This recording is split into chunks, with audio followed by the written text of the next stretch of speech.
Ces créatures proviennent de mythes ancestraux, mais elles semblaient si menaçantes, si bizarres et si puissantes que tu peux te réjouir qu'elles ne soient aujourd'hui plus que des légendes. 12e place, Baize, le monstre qui sait tout. Le Baize chinois ressemble à un bœuf blanc doté de plusieurs yeux et de cornes, mais son véritable talent réside dans le savoir. Il connaît chacun des 11 520 démons, leurs faiblesses et la manière de les vaincre. Lorsqu'il apparut à l'Empereur Jaune, ce dernier fit tout consigner par écrit. Le résultat fut la première encyclopédie des monstres de l'histoire chinoise. Baize n'était pas une créature maléfique, mais un conseiller cosmique. Certains le qualifient de Wikipédia mythique à cornes, sage, vigilant et d'une précision terrifiante. Imagine que chaque monstre jamais inventé ait une entrée dans sa mémoire et que tu n'y aies pas accès. 11e place, Camazotz, la chauve-souris de la mort. Chez les Mayas, Camazotz était le seigneur des grottes de l'outre-monde. Mi-homme, mi-chauve-souris, doté d'ailes armées de griffes et d'un goût prononcé pour le sang. On raconte qu'il décapitait des humains d'un simple battement d'ailes. Le Popol Vuh, le livre sacré des Mayas, raconte l'histoire de héros qui sont entrés à Xibalba et n'ont pas survécu à Camazotz. Les archéologues supposent que des chauves-souris vampires réels et des grottes souterraines ont servi d'inspiration. Beaucoup pensent même que des représentations modernes comme Batman ou les dieux vampires remontent à lui. Il était le démon chauve-souris avant Dracula, et tu ferais mieux de ne pas le croiser dans l'obscurité. 10e place, Typhon, la fin des dieux. Typhon était le cauchemar ultime de la mythologie grecque. Plus grand que des montagnes, avec 100 bras serpentins et du feu sortant de sa bouche. Il lançait des rochers, brûlait des régions entières et força Zeus à plier le genou. Presque. Ce n'est qu'après un combat gigantesque qu'il fut enfermé sous le volcan Etna, et on dit qu'il y vit encore. Chaque éruption est sa colère. Certains historiens pensent que Typhon était une explication mythologique aux éruptions volcaniques et aux catastrophes naturelles, une apocalypse ambulante qui n'a pu être enfermée que par une force divine. 9e place, Tezcatlipoca, le dieu au miroir fumant. Tezcatlipoca était un dieu aztèque et un maître de la tromperie. Au lieu d'un pied, il portait un miroir d'obsidienne fumant dans lequel il pouvait voir les pensées, le passé et l'avenir. Il était le maître de la nuit, du chaos, de la séduction et de la mort. Dans certains mythes, il combattait Quetzalcoatl, le porteur de lumière. Il apparaît souvent vêtu d'une peau de jaguar, prêt à se transformer à tout moment. Le miroir est un symbole d'illusion, mais aussi de vérité. Tezcatlipoca connaissait tes pensées avant même que tu ne les connaisses toi-même. Un être qui ne ment jamais, mais qui te pousse à te mentir à toi-même. 8e place, Zoanitz, le géant qui a volé le soleil. Zoanitz vient des légendes shoshonaises d'Amérique du Nord.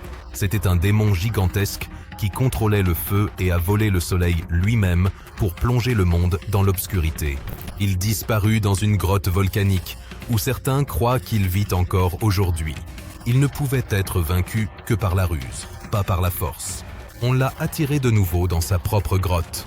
Ensuite, les humains ont bloqué l'entrée avec de lourds rochers, de sorte que le géant anthropophage était prisonnier et ne pouvait plus nuire à personne. Géologiquement, des tremblements de terre, des éclipses solaires et des coulées de lave pourraient avoir servi de modèle. Imagine une créature qui retient la lumière du monde simplement parce qu'elle est en colère. Zoanitz, c'est l'obscurité dotée de conscience, et il est très très rancunier. 7e place, Kalupalik, le démon marin qui aime les enfants. Kalupalik est une créature de la mythologie inuite, à la peau visqueuse, au dos écailleux et portant un amoti, le sac à dos traditionnel. Elle y recueille les enfants qui s'approchent trop près de la glace afin de les garder éternellement jeunes sous l'eau. Certains disent qu'elle coule, d'autres n'entendent que des griffes grattées sous la couche de glace. Elle rappelle les sirènes, les voleurs d'enfants et les sirènes, mais en bien plus sombre. Ce n'est pas une meurtrière, mais une gardienne, de la manière la plus cruelle qui soit. Un mythe pour avertir, et peut-être plus encore. 6e place, Morio, l'esprit du cimetière affamé de cadavres. Morio est un démon japonais, petit, au sang noir et à l'appétit très particulier. Les cœurs de cadavres. Il les déterre la nuit, les dévore et en devient plus fort, Seul le bois de péché peut le blesser. Ni les prières, ni le fer, seul le bois du péché. Il était même craint par d'autres yokai, des êtres surnaturels du folklore japonais, car il les dévorait aussi. Moryo pourrait provenir de véritables pilleurs de tombes ou de charognards, ou encore de la peur que la mort ne soit pas la fin. C'est le monstre qui arrive quand tout le reste est déjà terminé. 5e place, Azidahaka, le démon dragon qui ne doit pas mourir. Dans la mythologie perse, Azidahaka est un ancien démon dragon doté de 3 têtes, de 6 yeux et d'un corps rempli de peste et d'épidémies. Il n'a jamais été tué, car sa mort déclencherait l'apocalypse. À la place, on l'a enchaîné dans une montagne où il attend la fin du monde. Certains disent qu'il râle encore aujourd'hui. Il incarne la maladie, l'immortalité et la nécessité de ne pas détruire le pire, car cela pourrait engendrer quelque chose d'encore plus terrible. Un cataclysme vivant mis en pause. 4e place, Zipactli, le monstre dont la terre a été façonnée. Dans le mythe de la création aztèque, il existait avant toute chose un être, Zipactli, moitié poisson, moitié crocodile, avec des gueules sur chaque partie de son corps. Les dieux l'ont combattu, l'ont déchiré en morceaux, et à partir de ces fragments, ils ont façonné le ciel, la terre, les rivières et les montagnes. Le monde dans lequel nous vivons est littéralement un monstre déchiré. Zipactli représente le sacrifice dont tout provient, un être que l'on ne vainc pas, mais que l'on utilise. Un rappel que la création naît souvent de la violence. 3e place, Echidna, la mère de tous les monstres. Dans la mythologie grecque, Echidna était la mère originelle de toutes les bêtes. Hydre, chimère, cerbère, sphinx, tous descendent d'elle. Elle était à moitié femme, à moitié serpent et vivait profondément sous terre. Elle était rarement combattue elle-même, elle engendrait les combats. Son mythe est un avertissement. Si tu détruis un monstre, il se peut que sa mère t'attende. Elle est l'origine, le foyer d'éclosion et ce qui reste quand tu crois avoir gagné. Un être qu'il vaut mieux ne jamais rencontrer, seulement ses enfants. 2e place, Makara. La créature divine en mosaïque, Makara, est l'un des êtres les plus étranges du monde hindou-bouddhiste. Un mélange d'éléphants, de poissons, de lions, de pans et de crocodiles.